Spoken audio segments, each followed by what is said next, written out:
Assalamualaikum warahmatullahi wabarakatuh. Bismillahirrahmanirrahim. Alhamdulillahi rabbil alamin. Wa bihi nasta'inu ala umurid dunya waddin. Wassalatu wassalamu ala asyrafil anbiya'i wal mursalin, Sayyidina wa habibina wa syafi'ina wa qurrati a'yunina wa maulana Muhammadin wa ala alihi wa ashabihi wa dhurriyyatihi ajma'in, amma ba'du. Ashhadu an la ilaha illallah wa ashhadu anna Muhammadar Rasulullah wa ufawwidu amri ilallah, innallaha basirun bil ibad. Hasbiyallahu la ilaha illa huwa alaihi tawakkaltu wa huwa rabbul arsyil azim. Qala Allahu ta'ala fi kitabihil karim hikayatan an nabiyillahi Musa alaihi salam. Rabbi shrah li sadri wa yassir li amri wahlul 'uqdatam min lisani yafqahu qawli. Para alim, para asatidah, para bapak dan ibu sekalian, hafizani wa hafizakumullah bil khusus segenap pengurus Masjid Al-Furqan Jatiunggul yang semoga pengurusnya dan jamaahnya selalu dalam naungan rahmat, barokah, perlindungan serta bimbingan Allah Subhanahu wa ta'ala.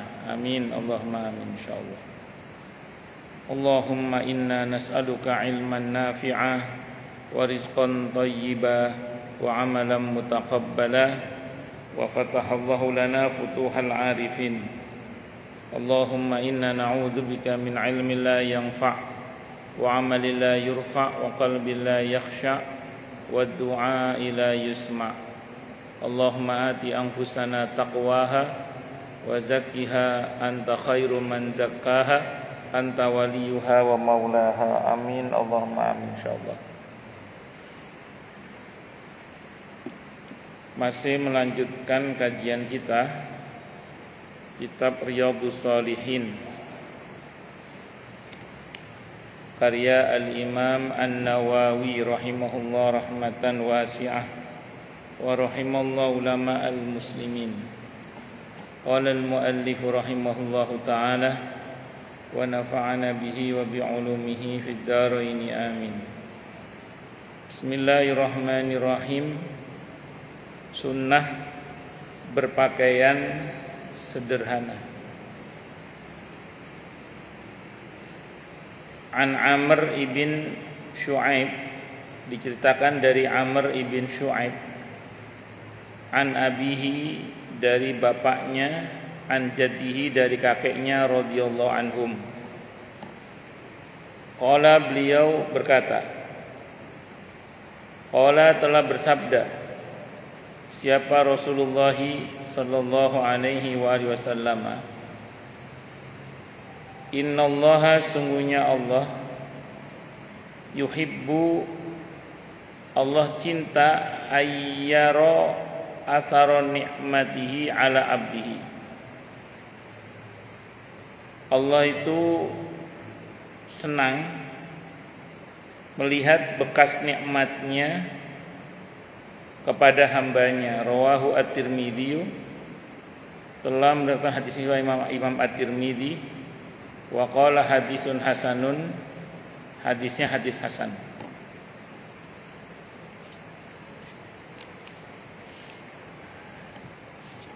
Pertama, pakaian sederhana dulu. Saya mau terangkan pakaian sederhana. Sederhana ini maksud itu ya pakaian yang bagus ya, bukan pakaian yang sengaja jelek, bukan. Tapi pakaian yang bagus. Kenapa saya bilang pakaian yang bagus? Karena isi hadisnya tadi berkaitan dengan menampakkan nikmat dari Allah. Tapi tidak berlebihan. Kalau pakaian yang berlebihan itu namanya pakaian syuhroh namanya. Pakaian syuhroh. Itu berlebihan maksudnya itu baik berlebihan dalam pengertian dibuat lebih kainnya sehingga berlebihan gitu maksudnya. Atau terlalu sedikit kainnya sehingga berlebihan ngapretnya. Press body. Bajunya anak TK dipakai itu loh yang akhirnya buka sana buka sini. Kenapa saya bilang bagus, harus bagus? Karena ada riwayat yang insya Allah seingat saya sudah kita bahas hadisnya ya. Ketika ada orang yang berpakaian bagus, terus ada sahabat yang bilang kepada Nabi, ya Rasulullah, orang itu pakaiannya serba branded, dia sombong dia katanya. Kata Nabi, enggak, Allahul jamil wa yuhibbul jamal, kata Nabi. Allah itu indah dan menyukai keindahan. Jadi sombong itu enggak ada hubungan dengan pakaian bagus itu maksudnya. Innamal kibru batrul haqq. Yang dimaksud dengan sombong itu adalah menolak kebenaran. Bahkan dalam beberapa riwayat penjelasan para ulama maksud saya, kalau ada orang dengan sengaja berpakaian yang jelek, sengaja berpakaian yang jelek, sehingga membuat orang itu kasihan kepada dia, padahal dia mampu, itu dilarang oleh para ulama itu, dilarang oleh para ulama. Ustaz, saya bukannya pakaian jelek itu Ustaz, ini kan pakaian kesayangan, enak Ustaz. Kalau jelek itu kan pakaian sering kita pakai itu ISIS enak. Ini tidak apa-apa kalau begitu. Tapi maksudnya itu kalau kita sengaja menggunakan pakaian yang jelek, terus karenanya kemudian orang kasihan kepada kita. Tapi kalau orang sini sudah kenal Pak Diro, sudah kenal jenengan semua lah, sudah kenal saya. Walaupun pakaiannya kayak gitu, tapi orang tahu siapa Pak Diro. Ya tidak ada masalah. Tapi kalau keluar daerah, keluar rumah atau keluar lingkungan, kalau bisa berpakaian yang baik lah. Enggak harus mahal banget, tapi yang baik. Karena Allah itu senang kalau nikmat itu ditampakkan gitu. Itu namanya wa amma bi ni'mati rabbika fahaddits. Itu namanya apa? Wa amma bi ni'mati rabbika fahaddits. Maka panjenengan termasuk saya sendiri, misalnya berpakaian yang baik, berpakaian yang bagus, niatnya untuk menunjukkan syukur kita atas nikmat Allah, untuk menunjukkan betapa baiknya Allah kepada kita, sehingga kita tampakkan dalam bentuk penampilan-penampilan yang baik, maka itu merupakan hal yang sangat Allah sukai. Karena itu termasuk dalam kategori wa amma bi ni'mati rabbika fahaddits. Cuman memang beda ya antara mengamalkan wa amma bi ni'mati rabbika fahaddits dengan sombong, itu beda. Bedanya di mana Ustaz? Pertama di niat. Yang tahu cuman pelakunya kalau ini. Jadi untuk bedakan antara apakah ini menampakkan nikmat Allah sebagai bentuk pengamalan wa amma bi ni'mati rabbika fahaddits sehingga Allah senang, ataukah ini pamer. Ini yang membedakan pertama adalah niat. Yang pertama. Yang membedakan apa? Pertama, niat. Itu yang pertama. Dan ini tidak ada yang tahu kecuali Allah dan pelakunya kalau yang ini. Kita nggak bisa menghukumi niat orang. Satu ya. Yang kedua, dari sikap dan ucapan. Dari sikap dan ucapan bisa diketahui apakah ini tujuannya pamer atau tujuannya untuk menunjukkan nikmat Allah. Yang ini kita bisa tahu. Kenapa? Karena ini zahir. Karena ini zahir. Jadi kalau misalnya dari sikapnya menunjukkan seolah-olah bahwa dia dengan pakaian itu masuk dalam strata high class misalnya gitu, Kalau kemudian dia menampakkan nikmat Allah itu dalam pengertian untuk supaya dia dipuji sebagai orang kaya misalnya, maka tentu ini perkara yang tercela. Dan ini berbeda dengan kalau dia merasa bersyukur kepada Allah dan dia tampakkan nikmat Allah kepada orang lain dengan tujuan supaya orang tahu betapa maha baiknya Allah kepada kita. Dan ngomongnya pasti Allah terus. Semua ini karena Allah. Ya, saya ini nggak bisa kecuali dipisahkan oleh Allah. Saya ini tidak mampu kecuali dimampukan oleh Allah. Semuanya ini Allah, Allah semuanya Allah. Itu baru namanya wa amma bi ni'mati rabbika fahaddits. Tapi kalau begini, iya saya itu yang bilang saya terus. Nah, itu udah. Kalau udah bolak-balik saya tok aja zahirnya loh ya, kita nggak tahu hakikat hatinya. Zahirnya jelas salah udah itu. Karena dia sudah mengajokkan dirinya. Jadi mengunggulkan dirinya, meresisifkan nikmat dari Allah Subhanahu wa taala. Bisa dimengerti ya? Nah, kita itu niat pertama ya. Yang kedua apa tadi? Nah, yang kita ucapkan harus menunjukkan bahwa itu adalah cerminan dari wa amma bi ni'mati rabbika fahaddits. Nah, itu sisi yang pertama dulu. Sisi yang kedua, kalau kita wa amma bi ni'mati rabbika fahaddits harus siap didengki. Saya ulang, kalau kita menampakkan nikmat Allah sebagai tanda syukur kita kepada Allah, harus siap didengki. Tapi tidak usah khawatir, posisi jenengan dicintai oleh Allah, tapi harus siap didengki oleh manusia, bahkan oleh jin. Karena apa? Karena ada kaidah yang berbunyi kullu dzi ni'matin mahsud. Setiap orang yang diberi nikmat pasti ada yang mendengki, pasti. Setiap orang yang diberi nikmat pasti didengki, itu pasti.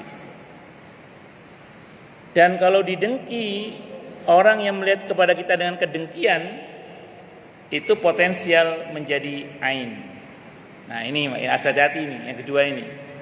Jenengan posting nikmat Allah untuk disyukuri. Anda mau menceritakan wa amma bi ni'mati rabbika fahaddits, inilah nikmat Allah untuk saya, keluarga saya syukuri betul ini. Maka konsekuensinya adalah harus siap didengki. Kullu dzi ni'matin mahsud. Tapi tidak usah khawatir. Asal niat jenengan benar, tujuannya benar, insya Allah dicintai oleh Allah. Nanti dibenturkan itu antara kedengkian orang kepada kita yang berpotensi ain dengan cinta Allah. Maka kalau jenengan tipe yang betul-betul mengamalkan wa amma bi ni'mati rabbika fahaddits, paling tidak al-falaq an-nas jangan sampai kendor. Karena itu penetralisir ain. Memang agama ini menakut-nakuti kita tentang adanya ain, namun titik tekannya bukan takut pada ain sebenarnya, supaya menyadari kelemahan kita dan butuhnya kita akan pertolongan Allah dari ain itu. Dan ain ini bagian dari sihir ya. Dan dia merupakan salah satu hal yang kata Nabi, kalau ada yang bisa mendahului ajal, maka itu adalah ain. Kalau ada yang bisa mendahului ajal, maka itu adalah ain. Dan ain, saya ulang, kita tidak untuk takut kepada ain, walaupun ada riwayat yang menakut-nakuti tentang ain, tapi tidak untuk takut kepada ain sebenarnya. Tapi untuk kita menyadari betapa lemahnya kita dan butuhnya kita akan pertolongan Allah dari bahaya ain itu. Makanya al-falaq an-nas jangan kendor.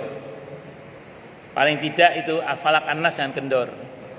Syukur-syukur baca doa yang Nabi ajarkan dalam hadis Bukhari itu. Ketika beliau mendoakan cucunya, "U'idzukuma bikalimatillahi tammah min kulli syaitonin wahamah wa min kulli ainin lamah." Kalau untuk kita berarti a'udzu bikalimatillahi tammah min kulli syaitonin wahamah wa min kulli ainin lamah.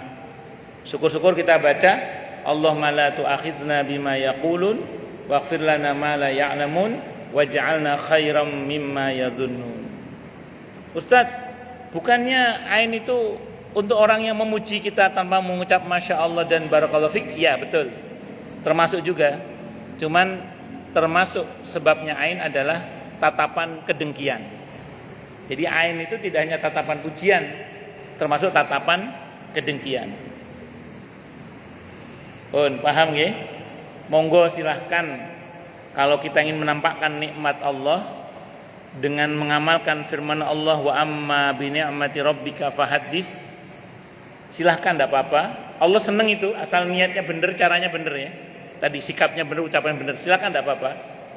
Tapi resikonya siap-siap didengki, baik oleh bangsa jin maupun dari bangsa manusia, dan siap-siap kena ain.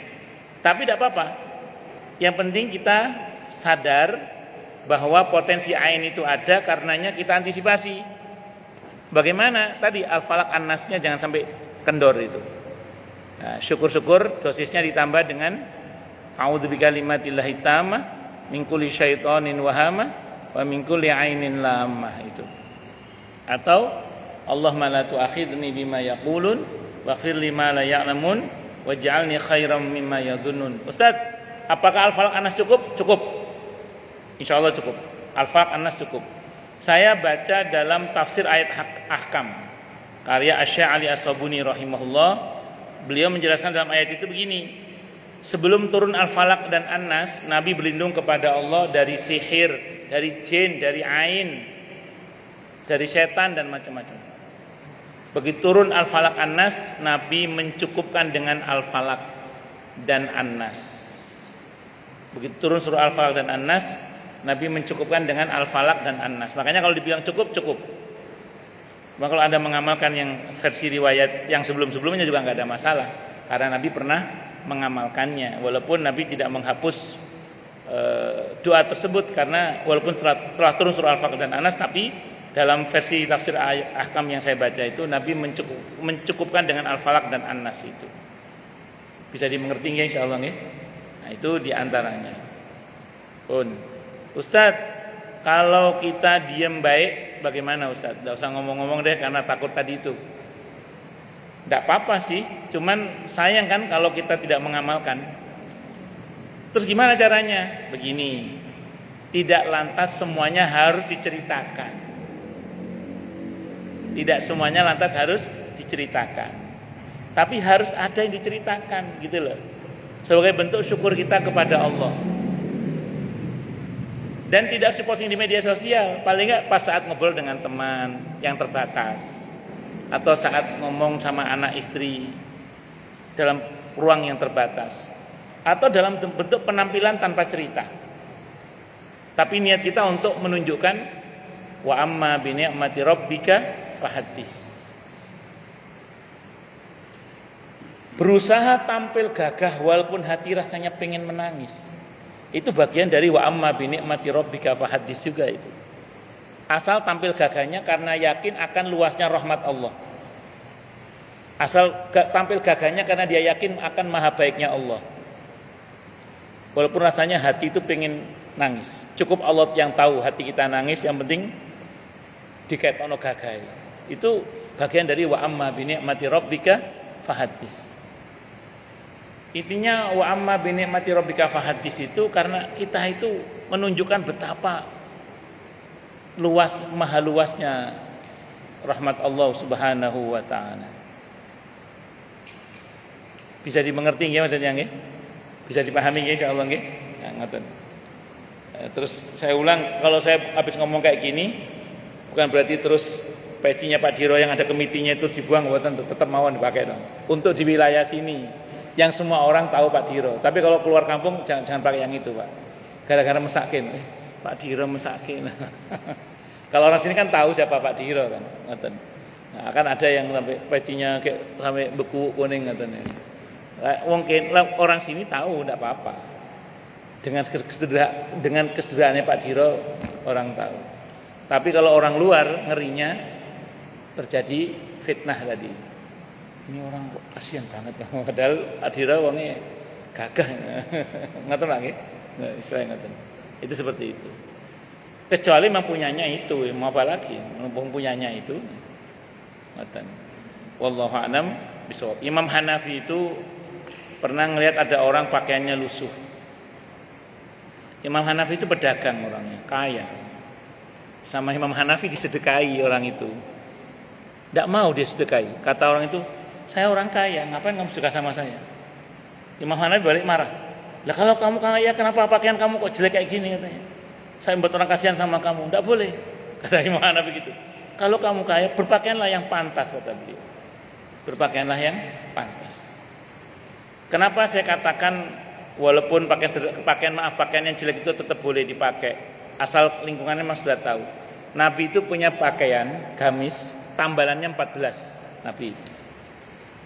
Nabi itu punya gamis pakaian yang tambalannya berapa? 14. Untuk pakaian sehari-hari di mana ya semua orang tahu yang pakai ini adalah Rasulullah Muhammad SAW. Ada. Jadi Nabi ya punya pakaian yang jelek itu ya punya Nabi itu. Tapi secara umum pakaian beliau adalah pakaian yang pantas untuk dipakai karena seperti yang kita bahas dalam fikih sunnah kemarin, Nabi kalau jadi imam sholat seringkali bajunya rangkap 2, rangkap 3 seringkali kalau jadi imam sholat. Dan beliau punya pakaian-pakaian kebesaran. Walaupun dalam keseharian beliau banyak yang pakaiannya yang sederhana. Nah, tapi sederhana yang enggak ingak-ingik. Nah, ngoten nggih. Allahu Akbar. Itu kalau kita kaitkan dengan judul dan isi hadisnya ya.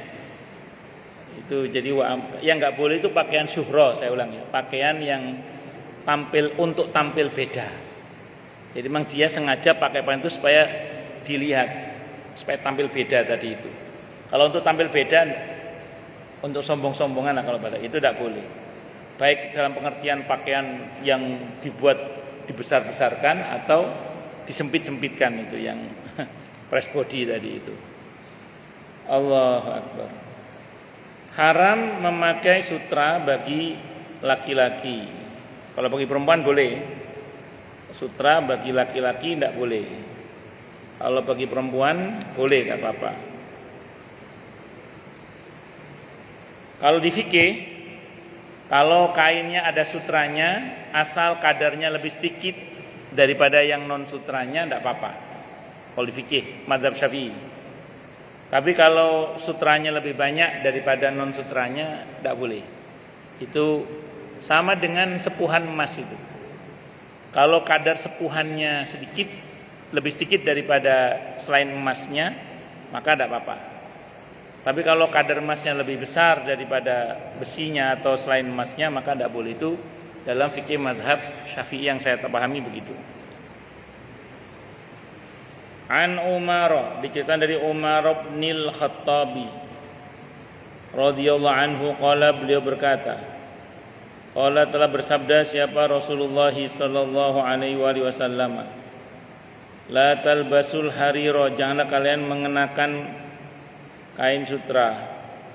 Fa innaman, maka sungguhnya siapapun labisahu yang mengenakan kain sutra, fid dunya, di dunia, lam yalbasu, maka dia tidak akan mengenakannya fil akhirati, di akhirat. Muttafaqun alaih, Bukhari Muslim. Padahal pakaian di surga itu dari sutra. Kalau dia nggak pakai pakaian sutra berarti di mana itu kira-kira? Di neraka. Saya itu merenung ya, ini hadisnya muttafaqun alaih Bukhari Muslim. Ini hikmatut tasyri' ya. Kalau dalilnya saya kira jelas larangannya ya. Hikmatut tasyri', kenapa laki-laki dilarang menggunakan emas? Kenapa perempuan, laki-laki dilarang menggunakan pakaian sutra? Rupanya laki-laki itu kalau narsis, itu narsisnya itu bisa melebihi perempuan. Ternyata laki-laki itu. Betul. Kan dibatasi menggunakan emas saja. Itu beberapa laki-laki yang tidak mengenal hukum sehingga dia menggunakan emas, itu menggunakan emasnya lebih gilani daripada perempuan. Laki-laki itu. Laki-laki menggunakan emas itu lebih gilani daripada perempuan, beberapa itu. Sampai giginya dikasih emas ya. Sehingga ada cerita anekdot, ini cerita fiktif ya, enggak tahu bener apa enggak, cerita fiktif. Ada orang beli buah. Sekarang ada tukang buah, dia beli buah. Yang beli buah ini pamer cincin emas sama gelang emasnya. Ini berapa, Bu? Gitu. Ini berapa? Rupanya yang jual emas itu tersinggung dia karena dia dipameri itu. Akhirnya dia pamer gigi emasnya itu. 18.000 gitu.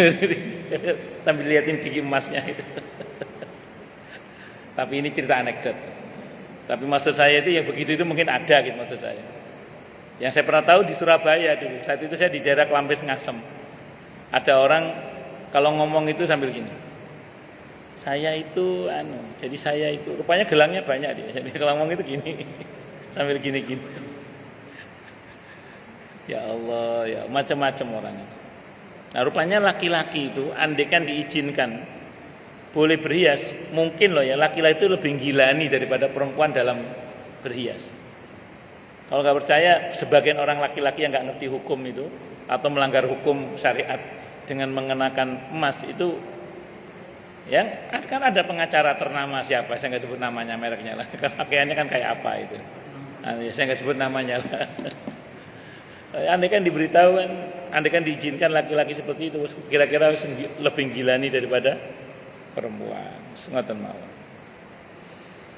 Allahu Akbar. Wa anhu, dan ceritakan dari di samping kalau untuk emas ya, kalau untuk sutra saya kurang tahu ya.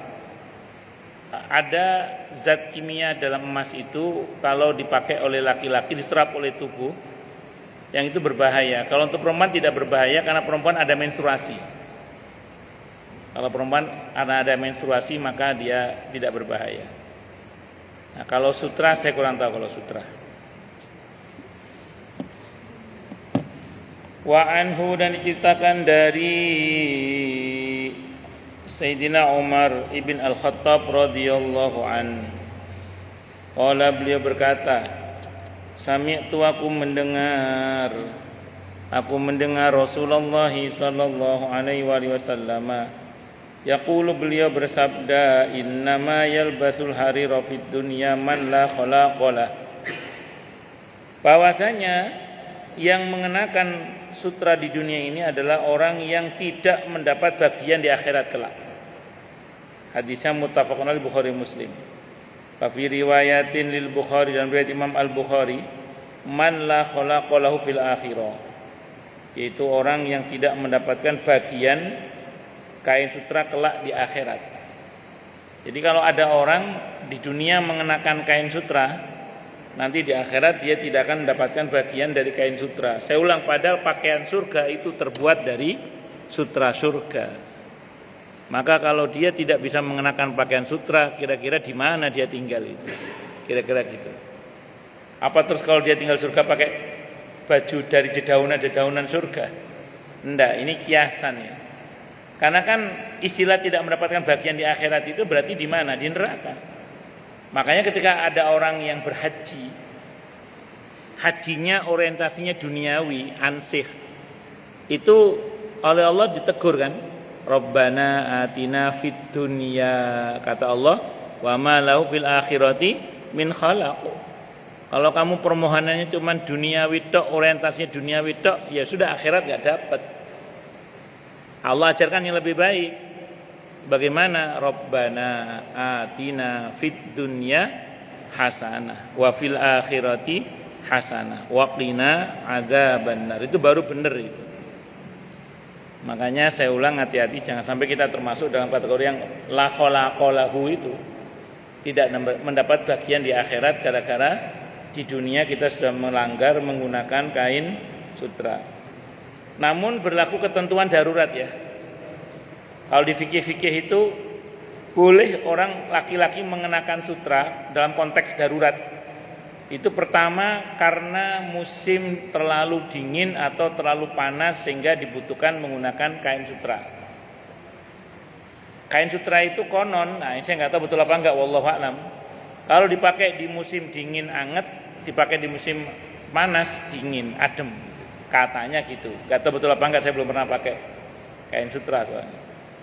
Ya, jadi makanya dalam situasi yang sangat dingin dan dalam situasi yang sangat panas boleh. Karena dia menjadi penyeimbang.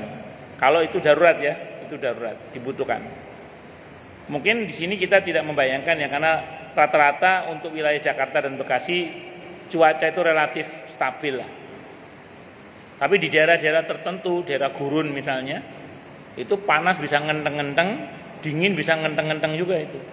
Bisa banget itu maksudnya. Saya itu kalau di Madinah, lagi musim dingin di Madinah tapi ya, itu agak kedabalan juga itu.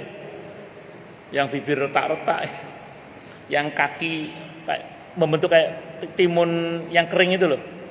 Itu kalau Madinah itu lagi musim dingin itu. Terus kadang bibir bintul. Bintul itu apa bintul itu? Yang bintul pokoknya, ya, bintul. Dumble apa? Yang bintul itu. Oh, Madinah kalau dingin itu ya Allah. Makanya mungkin itulah kenapa dalam fikih itu diperkenankan kita mengenakan sutra itu. Terus yang kedua dalam kondisi sakit kulit, eksim misalnya. Wallahu a'lam sutra mengandung apa? Itu diantara manfaatnya adalah untuk mengobati gatal itu, eksim itu. Nah, itu di fikih boleh untuk mengobati gatal. Yang ketiga dalam kondisi perang. Karena saya nggak tahu bagaimana cara membuatnya. Pakaian dari sutra itu dengan mekanisme pembuatan tertentu saya nggak tahu bagaimana caranya. Itu konon kalau dipakai, kalau dipanah, panah itu meleset. Tapi nggak tahu bagaimana bentuknya ya, bagaimana cara memakainya. Karena saking licinnya kain sutra itu sehingga panah itu bisa meleset, bisa nggak nancep, pokoknya meleset gitu. Katanya gitu, kenapa? Mungkin ya, makanya itu mungkin nggak tahu bagaimana cara membuatnya, bagaimana saya nggak ngerti. Tapi katanya begitu. Nah, dalam konteks perang itu. Sutra nih. Oh nggih. Oh, saya malah belum tahu saya. Nggih. Nggih pun. Itu seperti itu. Ya begitulah. Itu diantaranya ya. Wallahu a'lam bishawab. Tapi yang pasti ini ketaatan ya. Ini prinsipnya ketaatan. Kenapa laki-laki kok tidak menggunakan kain sutra? Ya karena dilarang oleh Nabi dah gitu aja. Karena ada larangannya kita tinggalkan itu. Rumusnya kan sederhana. Apa yang Nabi perintahkan laksanakan, apa yang Nabi larang tinggalkan, apa yang Nabi tinggalkan belum tentu dilarang, itu rumusnya. Saya ulang ya, apa yang Nabi perintahkan laksanakan, apa yang Nabi larang tinggalkan, apa yang Nabi tinggalkan belum tentu dilarang. Itu aja rumusnya itu. Apa contohnya Ustaz yang Nabi tinggalkan belum tentu dilarang? Nabi meninggalkan puasa Daud. Nabi mengajarkan puasa Daud, tapi Nabi tidak puasa Daud. Puasa Daud disyariatkan, tapi Nabi tidak puasa Daud. Nabi meninggalkan puasa Daud, tapi puasa Daud itu disyariatkan. Jadi apa yang Nabi tinggalkan belum tentu dilarang. Nabi hajinya awalnya tamattu, umroh dulu. Begitu selesai umroh haji, para sahabat diperintah untuk tahallul. Nabi bilang, aku tidak tahallul, kalian tahallul. Sahabat disuruh tamattu oleh Nabi. Kata Nabi, aku tidak tahallul, aku lanjut kiron namanya. Kenapa? Karena aku membawa binatang hadiuku dari Madinah. Binatang yang akan disembelih di saat hari Idul Adha itu, kurban itu namanya hadiu, yang dipotong disembelih di tanah suci sana. Nah, itu Nabi membawanya dari Madinah. Maka Nabi kiron. Nabi memerintahkan sahabat untuk tamattu, Nabi meninggalkan tamattu, beliau memilih kiron. Tamattu boleh enggak? Gak cuma boleh, diperintah. Jamaah haji Indonesia menggunakan tamattu. Jamaah haji Indonesia menggunakan apa? Tamattu. Dan masih banyak contoh-contoh yang lain lah ya. Contoh yang lain apa misalnya? Nabi ditawar dalam hadis Sahih Bukhari, Nabi ditawari makan binatang dob. Dob itu kadal gurun. Makanannya dedaunan. Kalau orang bilang kadal Mesir, Dawaul Qawi. Nah, di situ Nabi tawari oleh para sahabat, Nabi tidak berkenan. Khalid bin Walid radhiyallahu anhu bertanya, "Ya Rasulullah, apakah haram?" Tidak, kata Nabi, enggak haram. Hanya saja kata Nabi, kaum saya tidak biasa makan binatang ini, kata beliau. Itu enggak haram. Akhirnya yang makan Khalid bin Walid radhiyallahu anhu, boleh tidak apa-apa. Jadi dia kayak semacam iguana gitu, karena makannya dedaunan. Dia kadrun, kadal gurun. Kadrun. Tapi bukan kadrun politik, bukan. Kadrun yang kadal gurun. Lanjut. Wa an Anasin, dan cerita dari sahabat Anas ibn Malik radhiyallahu anhu. Qala, beliau berkata, qala Nabi, telah bersabda siapa Nabi kita Muhammad sallallahu alaihi wasallam. Apa kata beliau? Man labisal harira fid dunya lam yalbasu fil akhirah, muttafaqun alaihi, Bukhari Muslim. Siapa yang mengenakan pakaian sutra di dunia, maka dia tidak akan pernah mengenakannya nanti di akhirat, muttafaqun alaihi, Bukhari Muslim. Saya kira sudah saya jelaskan ya, saya teruskan aja. Berikutnya wa'an Ali, dan cerita dari wa'an Aliin, dan cerita dari Sayyidina Ali bin Abi Thalib radhiyallahu anhu, qala, beliau berkata, ra'aitu, aku melihat Rasulullah sallallahu alaihi wasallam akhadha, beliau mengambil hariron, sutra, faja'alahu fi yaminihi, maka beliau menjadikan sutra itu di sisi kanannya atau di tangan kanan beliau. Wa dhahaban, dan emas, faja'alahu fi shimali, dan beliau meletakkan emas itu di tangan kiri beliau. Beliau pegang sutra, beliau pegang emas, kanan kiri. Summa qala, kemudian beliau bersabda, inna hadaini, sungguhnya dua benda ini, haramun, haram, ala dukuri ummati, atas umatku yang laki-laki. Jadi rawahu Abu Dawud bi isnadin hasanin, telah meriwayatkan di sini dengan sanad yang hasan.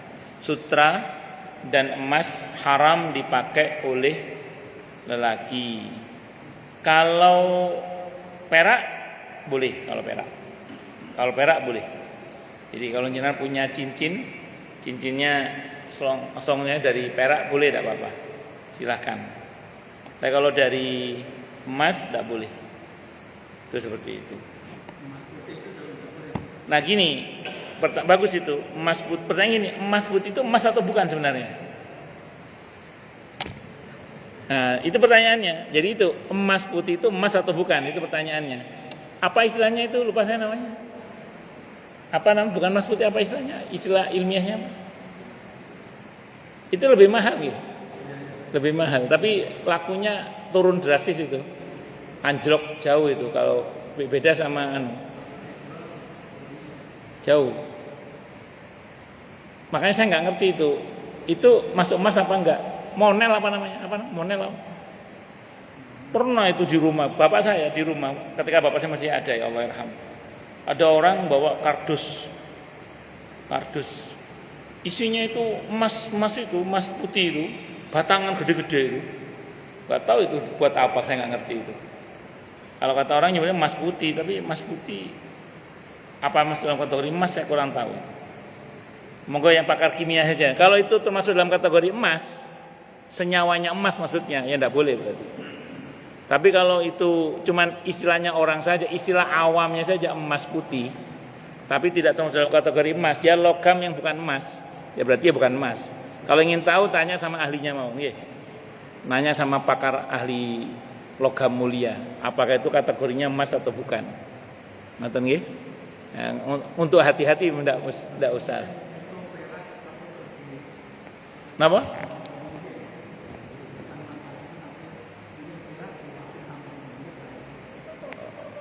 Kalau sepuhan, platina namanya ya. Platina Ustaz, ya betul platina. Kalau di krom dari emas kuning bagaimana? Kalau di krom itu ya. Kayak disepuh tadi ya. Dicelup. Udah gini deh, saya nggak ngerti dah. Pokoknya gini. Di fikih itu kalau platina itu memang senyawanya platina. Berarti kalau platina kategorinya dia bukan emas ya, betul ya? Kalau dia bukan emas berarti ya tidak apa-apa. Kalau bukan emas ya. Tapi kalau kata pakar-pakar itu sama dengan emas, Ya sudah, berarti itu emas. Makanya silakan nanya ke ahlinya. Saya nggak tahu saya. Emas ya istilah kita kan emas putih, istilah kita. Tapi namanya kan platina itu tadi, platina itu. Nah pertanyaannya platina itu senyawa kimianya emas atau bukan gitu loh. Kalau iya udah tidak boleh gitu aja. Yang tahu ahlinya ya, satu. Kalau di krom itu semacam disepuh nggih. Betul ya? Kalau krom itu kayak disepuh gitu ya. Nah, kalau sepuh itu ada di fikih pembahasannya, di fikih. Di fikih mazhab Syafi'i yang saya pahami ya. Kalau sepuhan emasnya itu tidak lebih banyak daripada selain emasnya, maka dia boleh. Misalnya emasnya kadarnya cuman 30% atau 35%. Boleh tidak apa-apa. Tapi kalau kadar emasnya lebih banyak daripada yang non emasnya, maka itu tidak boleh. Itu yang saya tahu di fikih. Kalau mau aman untuk laki-laki tidak usah lah. Guys, ini biasa-biasa ini guys, daripada yang aneh-aneh. Ngoten nggih? Wallahu alam. Untuk laki-laki ya. Kalau untuk perempuan ini kan yang online perempuan semua. Jadi boleh bebas kalau untuk perempuan. Kalau untuk perempuan bebas, monggo. Mau pakai sutra, mau pakai emas, bebas. Itu seperti itu. Lanjut.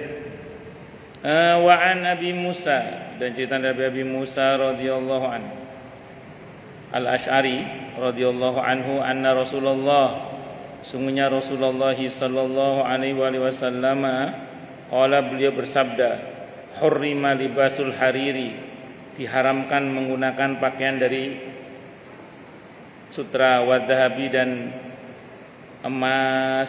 Jadi dilarang laki-laki itu menggunakan sutra dan emas ala dzukuri ummati, atas lelaki umatku atau umatku yang laki-laki.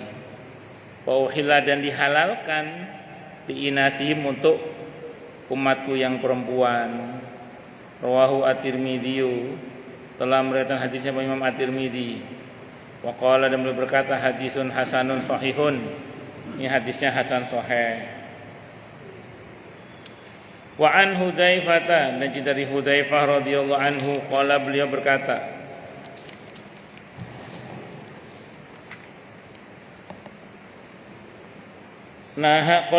beliau berkata, nahana, telah melarang kami, siapa Rasulullah, siapa Nabi kita Muhammad sallallahu alaihi wasallam, an-nashroba, Nabi melarang kami untuk apa? An-nashroba, minum, melarang kami minum fi aniyati dhahabi, dari wadah yang terbuat dari emas, wal fiddati, dan perak. Kalau ini wadah ya, wadah yang terbuat dari emas dan perak.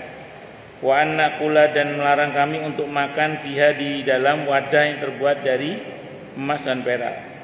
Wa an-lubsil hari, dan Nabi melarang kami dari menggunakan pakaian dari sutra. Wadibaji, dan dibaj ini sama, sutra tapi tipis, tebal.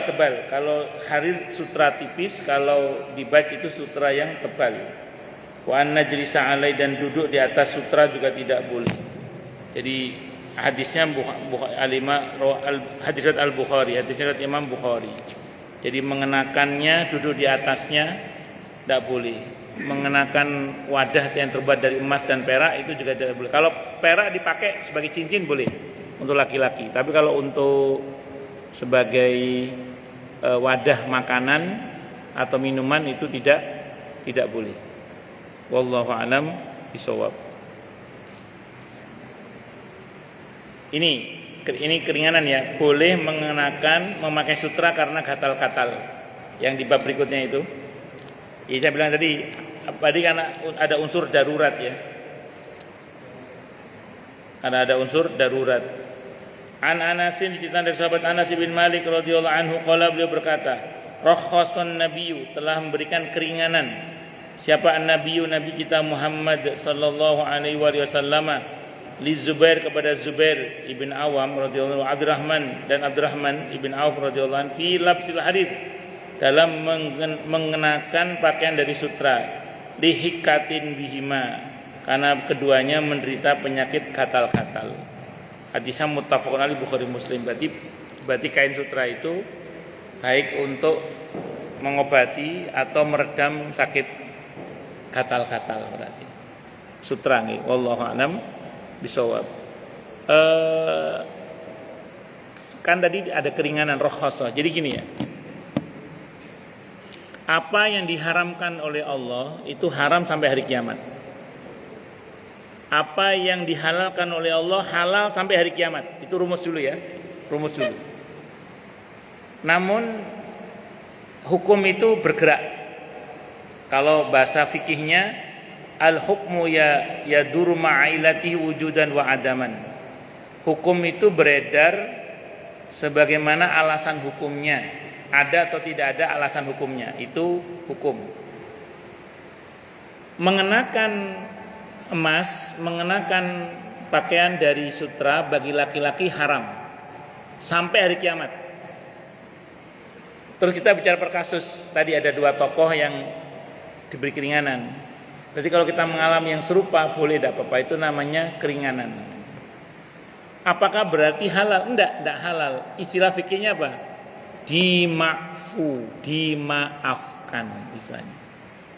Jadi jangan dikatakan halal, enggak halal. Tetap haram, cuman untuk kasus tertentu dia dimaafkan. Paham nggih? Jadi istilahnya apa tadi? Dimaafkan. Saya ulang, apakah berarti mengenakan, kalau orang yang sakit gatal tadi, apakah berarti terus kemudian mengenakan sutra itu halal? Bukan halal. Tetap haram, tapi dimaafkan. Namanya rukhsah. Maka kalau kita belajar fikih, itu ada namanya azimah, ada namanya rukhsah. Azimah itu apa? Hukum asalnya. Wajib, haram, sunnah, makruh, mubah. Itu azimah namanya. Tapi nanti ada namanya rukhsah. Rukhsah itu yang tadinya misalnya wajib, aslinya tetap wajib, tapi menjadi tidak wajib karena, nah itu namanya rukhsah keringanan. Kalau sederhananya, dia tidak menjadi diwajibkan karena ada kondisi di mana dia itu boleh tidak mengerjakan karena haid, misalnya untuk wanita yang berkaitan dengan sholat misalnya, atau berkaitan dengan puasa. Tapi jangan dibilang bahwa hukum salat 5 waktu itu tidak wajib, dia tetap wajib sampai di kiamat. Cuman ada kondisi tertentu di mana seorang wanita itu diperkenankan untuk tidak sholat, bahkan dilarang untuk sholat. Namanya udzur syar'i yang menyebabkan yang bersangkutan itu bahkan dilarang untuk sholat dan tidak wajib mengqadha, bahkan haram mengqadha. Itu seperti itu. Bisa dimengerti ya? Atau bisa juga wanita haid haram sholat dan haram mengganti sholat saat haid itu, atau karena haid maksud saya, itu adalah hukum asal. Azimah bisa jadi itu. Jadi di samping itu rukhsah, itu bisa jadi azimah juga, itu bisa jadi. Wallahu a'lam bishawab. Oke, monggo yang mau tanya, protes, marah boleh silakan. Masalah itu masalah yang lain boleh silakan.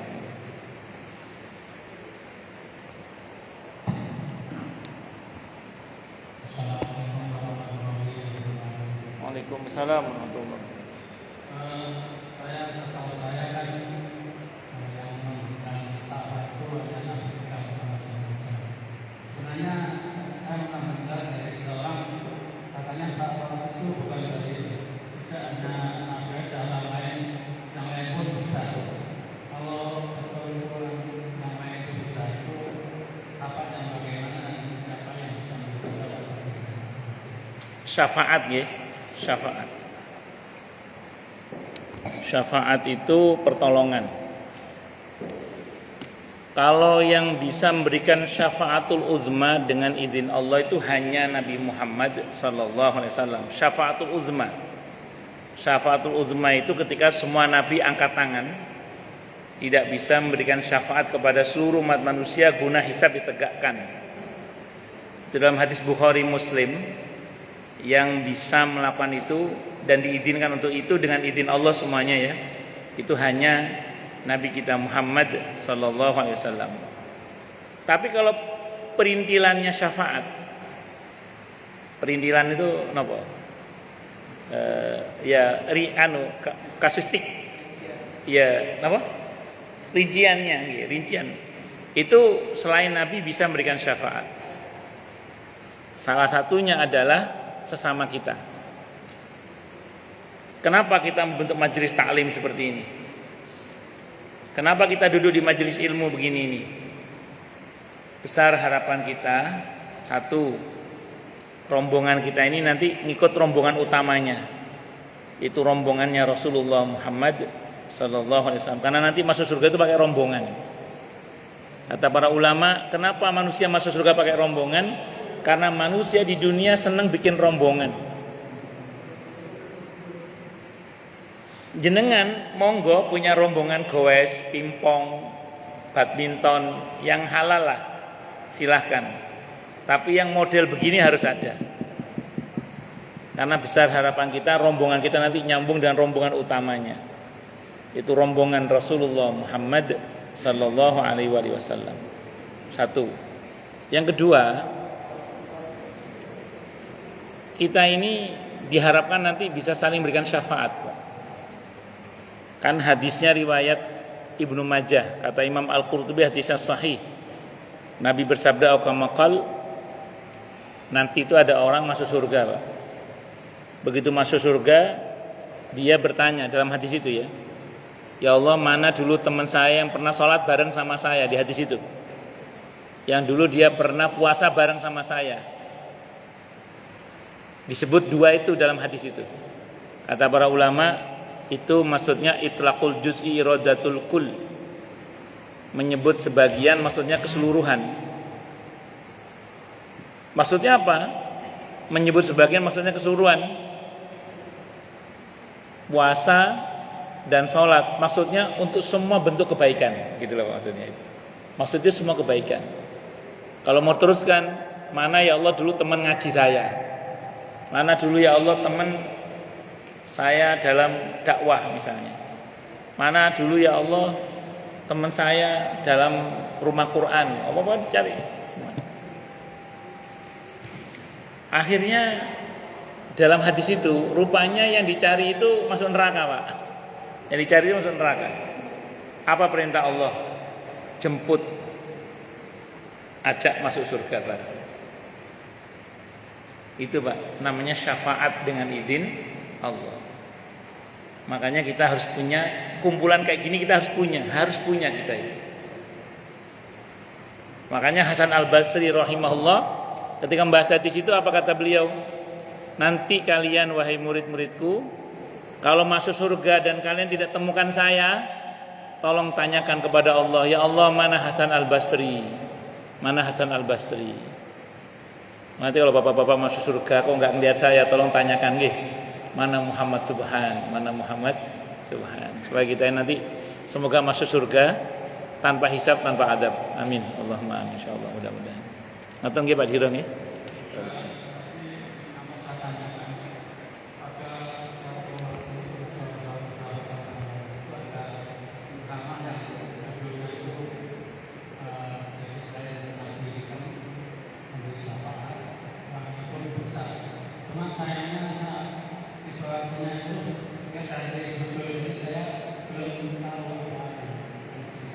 Nggih, contohnya itu tadi. Nggih. Nggih, sami-sami. Monggo yang lain silakan kalau ada. Nggih, monggo, Ustaz, monggo. Ustaz Hasan Siddiq.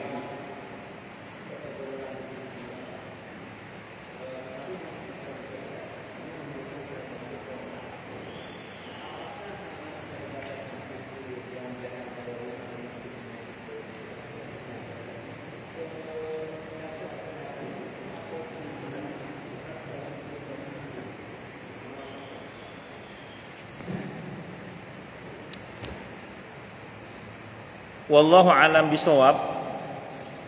Kalau sekiranya masih mungkin untuk ke masjid, maka dan maaf, kalau masih mungkin untuk ke masjid dan dia bertetangga dengan masjid, yang saya tahu tidak dapat rukhsah itu. Abdullah ibn Ummi Maktum radhiyallahu an, beliau itu buta, nggak punya penuntun. Kalau ke masjid beliau kadang terantan-terantan kalau bahasa kita. Beliau bilang sama Nabi, ya Rasulullah, boleh nggak saya tidak sholat di masjid? Awalnya Nabi bilang boleh. Awalnya Nabi bilang boleh. Terus ketika beliau mau pergi, Nabi panggil lagi. Tapi kamu bisa dengar suara adzan nggak dari rumah kamu? Dengar ya Rasulullah. Ajib. Kalau gitu kamu tetap harus datang. Padahal itu buta, Pak. Tidak punya penuntun, terantan-terantan. Itu satu. Nah, dulu beberapa sahabat Nabi untuk sholat di masjid itu sampai dipapah, Pak. Sampai dipapah. Saking utamanya sholat di masjid itu. Jadi kalau Bapak nanya ke saya apakah dapat rukhsah, kalau masih terjangkau dan masih mungkin ya, nampaknya tidak dapat rukhsah, kecuali betul-betul masyaqqat. Masyaqqat itu betul-betul sulit. Saya punya jamaah, kalau dia ke masjid itu baru melangkah berapa dia ngos-ngosan, terus jalan lagi, gitu ngos-ngosan. Nah ini dikhawatirkan nanti terjadi madharat kalau dia paksakan, apa pingsan tengah jalan, atau nanti ngerepoti jamaah di masjid kalau dia pingsan. Daripada yang begini mungkin tidak ada masalah. Tapi selagi tidak ada madharat itu dan dia bermujahadah terus, insya Allah tidak ada masalah. Insya Allah yang model begitu tetap tidak mendapatkan keringanan. Wallahu a'lam bishawab. Oke. Monggo yang lain silakan. Oke, monggo.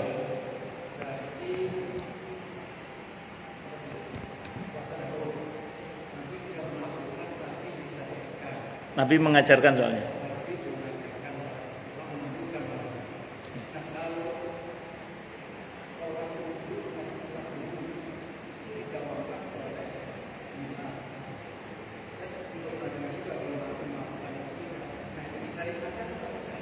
Bagus. Sahabat Bilal radhiyallahu an telah mengamalkan sholat syukrul wudhu sebelum Nabi mengajarkan bahkan. Ini namanya bid'ah di masa Nabi. Ini bid'ah di masa Nabi. Karena Bilal tidak pernah mengerjakan itu. Nabi tidak pernah mengajarkan itu. Nabi bertanya kepada Bilal, Bilal, amalan apa yang kamu sukai kok sampai suara sendal kamu melintas di depan saya di surga? Kata sahabat Bilal, tidak ada hal yang paling saya sukai selain dari kalau seusai wudu saya sholat 2 rakaat tanda bersyukur kepada Allah. Namanya syukrul wudu namanya.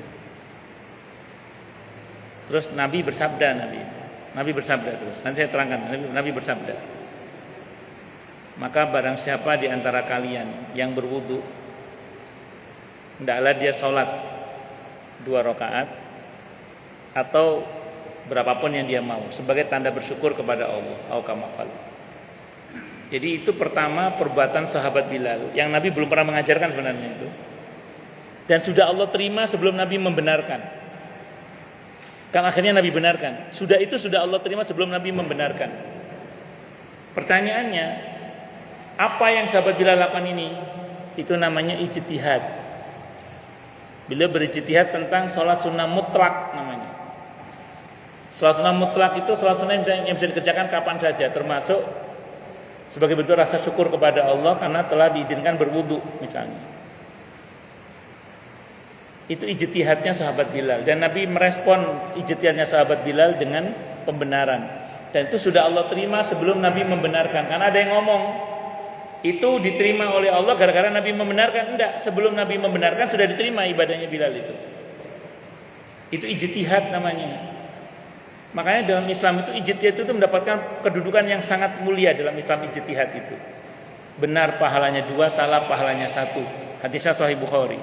Kalau yang berijtihad itu seorang hakim, orang yang mengerti hukum.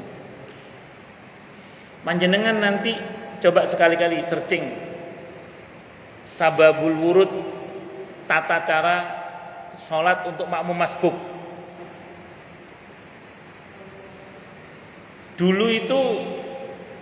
Dulu sebelum yang kita laksanakan sekarang ini, tata cara makmum masbuk itu, misalnya Nabi sholat sudah 2 rakaat, sahabat yang datang terlambat itu sholat dulu 2 rakaat dengan cepat, terus setelah itu ngikuti Nabi sampai selesai. Nabi salam, sahabat ikut salam semuanya, salamnya bareng.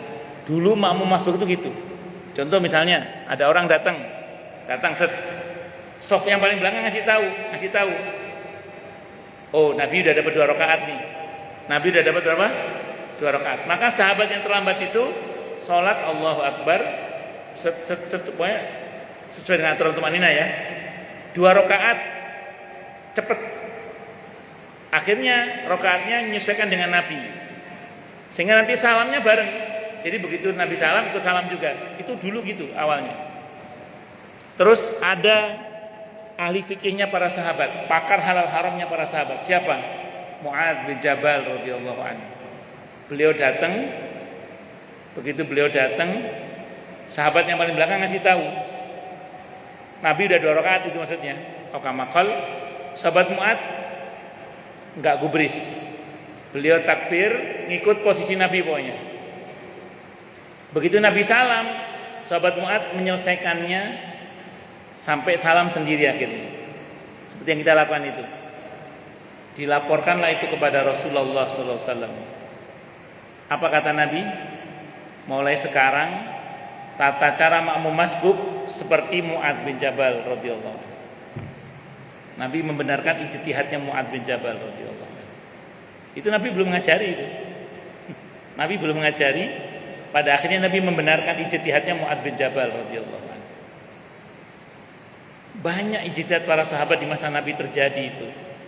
Yang kalau kita definisikan pakai istilah sekarang itu bid'ah sebenarnya itu. Tapi nyatanya kan Nabi membenarkan. Makanya untuk perkara-perkara ijtihadi kita tidak boleh gegabah ngasih stempel bid'ah pada seseorang itu. Karena di masa Nabi hal-hal yang sifatnya ijtihadi itu sudah jamak terjadi dan Nabi tidak menyalahkan. Wallahu a'lam bishawab. Monggo yang lain silakan kalau ada. Jelas semua ya? Atau tidak jelas semua? Kalau enggak, nggih monggo. Pak Yusrisal.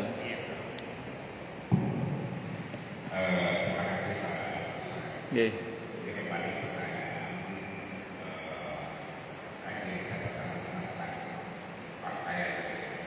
Nggih.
Terus.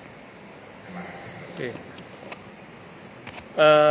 Saya memandang, sependek yang saya pahami, perkara pakaian ini kan perkara muamalah ya.